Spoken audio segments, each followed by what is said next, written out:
I'm sending Natalie to meet with Dr. Hart. He's been looking into the situation himself, and it seems that Chris is not the first local resident to contact him about seeing a big cat. So what evidence have you discovered through your investigations that have convinced you that there are big cats around this area? Well, first of all, the consistency of the witness statements is very interesting. It's always black. The descriptions are of a cat roughly the same size. So the consistency of the eyewitness reports is fairly convincing. And you're talking about people, professionals, lawyers, doctors, dentists, people with absolutely nothing to gain by making this stuff up. So that's one point.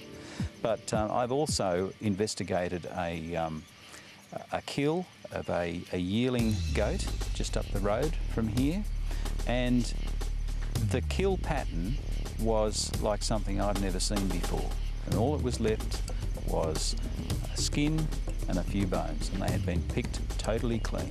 The eyeballs had been sucked out, every piece of flesh had been taken off the skeleton. It was an amazingly surgical piece of work.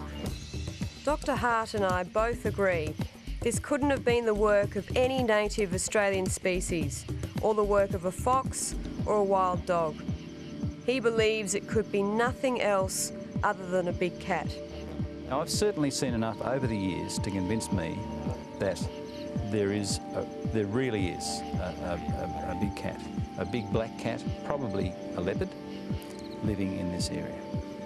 And you actually wrote a few reports based on the evidence that you'd found. I've written 3 reports to the Department of Agriculture over the years to try and put it into context for the department and give them something to work with. But yeah, I put my professional credibility on the line, and if I hadn't been sufficiently convinced, there's no way I would have done that. And what was the department's response? That's a good question. I don't think there was much of a response. Well, Dr. Hart seems convinced, but he's even having trouble getting the authorities to take things seriously. Some say they're intentionally hiding the truth. Chris Coffey and her colleague Mike Williams decided to do a little quality control experiment. The results were disturbing. Now, you guys have seen quite substantial evidence to prove that these big cats exist in the area. What have you found?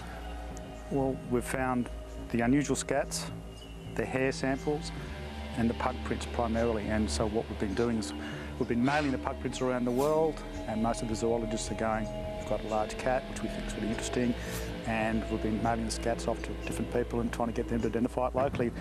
The photos of the scats have been identified as being fielded because of the size and the hair and bones when they've been mailed overseas, but we're having some problems with the physical examination of the scats and hairs in Australia.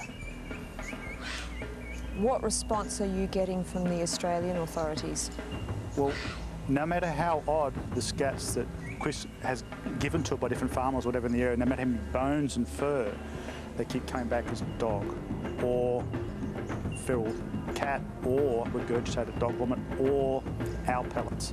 So what I went and did was just to do a blind study, which is a standard scientific thing, was I got hold of a leopard scats and sent them off to 2 experts that have been used by the government to identify these samples.